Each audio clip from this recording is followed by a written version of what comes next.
Hey, what's up guys? Grimsy42 and welcome back to the Quest for NES. This is actually going to be the first portion of my pickups, and I definitely have a lot of stuff and it kind of varies.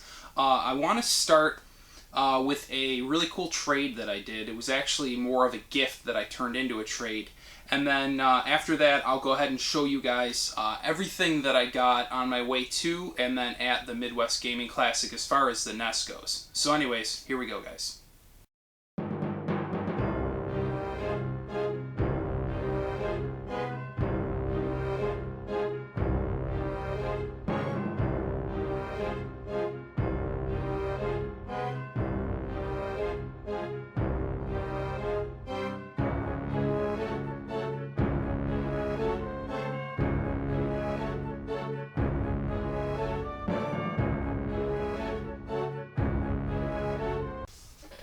Okay guys, so before I show you the pickups, I just want to give you guys kind of a quick rundown on how this Quest for NES is actually going to work. I'm a very goal-driven person, so I'm actually going to put the pressure on myself, and I'm going to say that within 1 year, I am going to complete full licensed NES with the exception of stadium events. And that's not saying that I won't run into one. It's just to be realistic with this game going $3,000 to $4,000. I can't realistically make that an achievable goal in such a short time frame. If you know, a great deal comes along, or if I'm in the right place at the right time, that's one thing. But that's really not something that you would set a goal to. That's more of like a wishing well type of thing. But so yeah, my goal is to get every licensed NES game, with the exception of that, by the end of the year. When is the end of the year, you ask? So this is actually my first episode of Pickups. Previous to this was the first episode with kind of like the show theme to it. There will be 12 of those, and maybe more than 12 of these, depending on how spread out my pickups are. But by episode 12 of the official Quest for NES, not the pickups, that is when I hope to reach my goal. So basically 12 months from when that first episode aired. So anyways, guys, here we go. The first stuff I wanted to show you actually was hit up by a fellow YouTuber who, you know, saw that I was collecting NES, and he said, hey, you know, I've got some doubles of some boxes and manuals, and let me know if you need any of them. And two of them really caught my eye. One that I had, but I was in desperate need of an upgrade because mine was pretty tore up. And the other one I didn't have, and I definitely wanted. So these came from my buddy Chris, who also goes by the Retro Rat. I will put his channel below so you guys can check him out. The first one was G.I. Joe. And this is just the box, but as you can see, it's like really, really clean. It's definitely in better shape than mine. Mine had a little bit of a waving effect to it. But to be nice, I am going to pay it forward. Jay of the Game Chasers. Even though they troll me pretty bad in the most recent episode, which I think is coming out today, I'll still be nice to him, and I'm going to give him my old G.I. Joe box, because I know he's really into G.I. Joe. And this next one here, it's definitely a little more banged up, but beggars can't be choosers, and it's definitely a quality title. It's the box for Tengen Tetris. And I already have the game for this, but what else is cool, not only does it come with the box, but it also has a Tengen sleeve, which is in like really good shape, and the styrofoam is in there, so definitely happy to get this. All that I'm missing now is a poster and manual to have this one complete, so definitely happy about that. Okay, as I drop it, so grateful. The next things I'm going to show you are 3 games that I picked up on the way to the Midwest Gaming Classic. This first one here, actually let me give you a little story on how this all played out. So basically, as my friend and I walked into this store, I believe it was an exchange, I noticed there was a very large pile of NES games on the counter, and they looked like they were just recently taken in. So obviously I wanted first crack at them, so I asked the guy, I said, you know, hey, are those for sale? And he was kind of weird about it. He like took them all and he put them behind the counter, and he was like, well, the trade isn't officially done yet. So I guess that was the customer who was standing at the counter. So I was kind of like, okay, cool, and I went and looked around, but I made sure I got a good look at the customer. And after I noticed the customer had left the building, I went out there and I asked him, I said, you know, sir, just out of curiosity, how much did they give you for those? And this was probably like 100 plus NES games. A lot of them had manuals, stuff like that. and he said they gave him $180. So he got $1.80 on average for his games. You know, and that's horrible. I wish I'd have known before that. I'd have been like, you know what, I'm going to leave the store, pull out a couple $100 and show the guy. Maybe he'll come out and change his mind. But anyways, that wouldn't have been cool.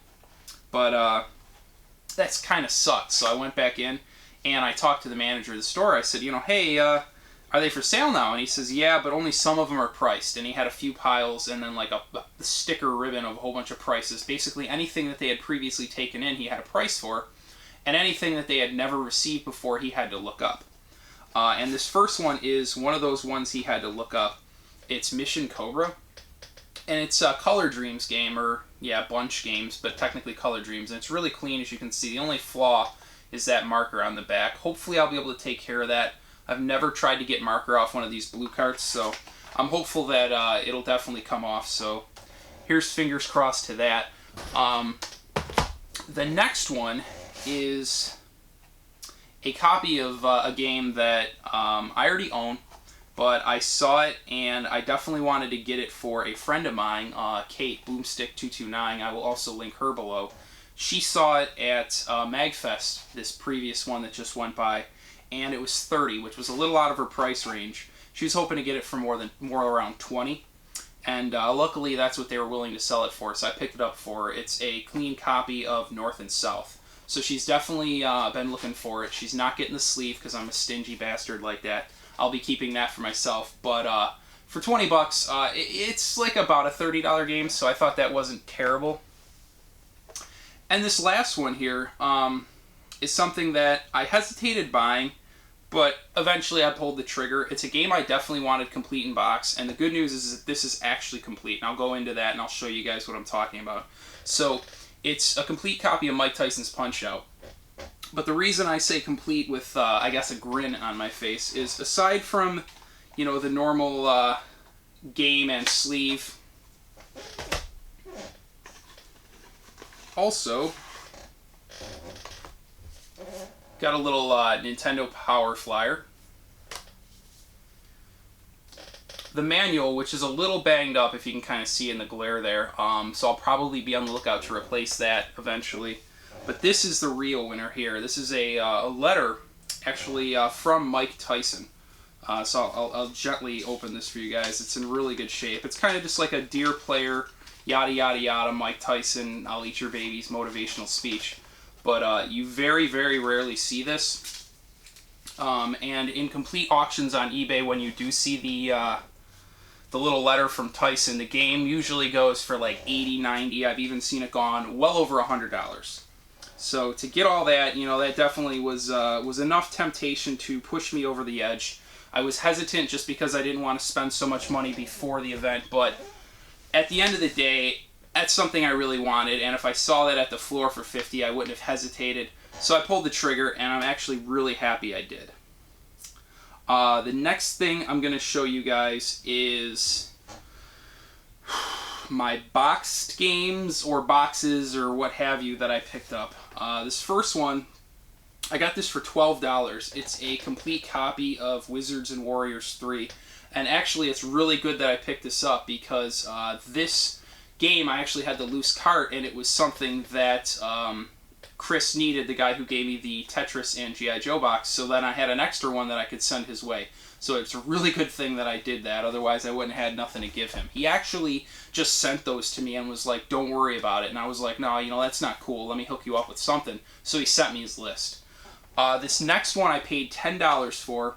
I already had the cart, but I wanted the box. Unfortunately, no manual, but it's a pretty common game, so I think I'll pick one up eventually. And it's Strider. Pretty clean box. I'd give it like an 8 out of 10, I guess. Okay, these next two I picked up on the last day, and I'll go ahead and show you their prices. The first one is Kung Fu Heroes, and it's priced at $20, and it's in one of these cool box protectors. And the next one is a Roger Rabbit with no manual, and this is priced at $7. Now, the cool thing is that that booth actually had a thing that said everything under 20 is 50% off. So the Roger Rabbit was, instead of $7, would have been $3.50. The Kung Fu Heroes was at $20. So basically what I did, I noticed that there was a male and a female tending the booth, and I waited till the male was busy, and I asked the female, I said, you know, ma'am, what if I wanted a $20 game? Would that be half off? You know, because it's right at that limit. And she said, well, let me see. And I showed her the one I wanted. And she was kind of not sure. And I said, I also wanted to pick this one up. And she said, I'll tell you what, if you get them both, then I'll do it. And I was fumbling for my money, and I actually pulled out $12, which is less than I was supposed to pay her. And she said, you know what, that's fine. So I wound up getting both of these for the 12, and I thought that was really good. So I was definitely happy with that. Okay, next are 2 boxes I picked up. Unfortunately, the guy wasn't willing to come down, but these were 2 boxes I really wanted. The first one is Bad Dudes, which is a game that has a lot of nostalgia for me. I definitely loved this as a kid, both in the arcade and at home. So I was really happy to pick this box up to pair with my game. The next one is a game that you'll see maybe in a future episode that I just haven't shown yet, but it's the box for Wario's Woods. And if anyone is not aware, I guess Styrofoam is also in here too, but this was the last licensed Nintendo game that they released for the system, so it was really cool to get a box for that. These next 2 I kind of picked up just as an impulse buy. They both have $5 on them, but I was able to get them both for $8. I already have the game, and it's 2 copies of the same game, but I did notice something. Hopefully you guys will too. You can see the $5 price tag. It's Bandai Golf. But if you look right to the side of the golfer there, on this one you see there's kind of a pink oval seal, and on this one there's the, or circle seal, and on this one there's the gold classic seal. So I thought that was neat to have both variants complete in box right in front of me. And you get both for $8, you know, at a convention, that's really not a bad price. So $8 for 2 complete games, I'll definitely take it. Okay, these next 2, one is everything but the cartridge, and the other is just the box. And I got these from my buddy Trevor, who also goes as the Retro Rewinder, which, as Business17 has said, that's quite a mouthful. Lots of R's. I think there's 4 R's in there if my my quick math doesn't fail me. But basically he had a box of games, and he was just like, you know, anybody who wants them can take them. And I was like totally for that. You know, I was like, well, let's see what you got. And these were 2 things I needed to complete games that I had. So the first one is a box for Thundercade. And the other one is everything but the cart, which I already have, for the Hunt for Red October. So that was really, really cool and really awesome of Trevor to do that. So hopefully I get a chance to pay him back for that. Okay, next I'm going to show you 2 games I picked up that I think I got a good price on, and their condition is really, really good. And these are 2 more games that had a lot of nostalgia to me. So this first one is definitely one that I played with some friends when I was younger, and it's 100% complete and in really good shape. It's POW Prisoners of War. This is one of my favorite co-op games from back in the day, and again, I mean, it's just, as you can see, it's just in fantastic shape. And this next one's even in better shape, and there's a little bit of a story to it. My father is the typical, you know, like, hard-ironed construction worker. He's definitely not a technology-type person. I've always had a running joke that he could build an entire house, but he couldn't even hook up a VCR, so obviously, because I'm using VCR, it's a bit dated of a joke at this point, but you get the idea. Anyways, he very rarely would buy me video games. He was more of a go-out-and-play kind of father. But he did actually purchase this one specific game for me, so I wanted to find it complete in the box. And the fact that this was in really good shape just made it that much sweeter. And it's a Taito game. Demon Sword. And again, this box is just in fantastic condition. So definitely happy to get this. And actually, guys, I'm going to go ahead and cut this episode here. But what I will do, since this ran a little long, I have 3 more stacks of games. I will go ahead and release this episode, and then the following week I will have the next part of it. So definitely be on the lookout for that, guys. Thanks for watching, and take care.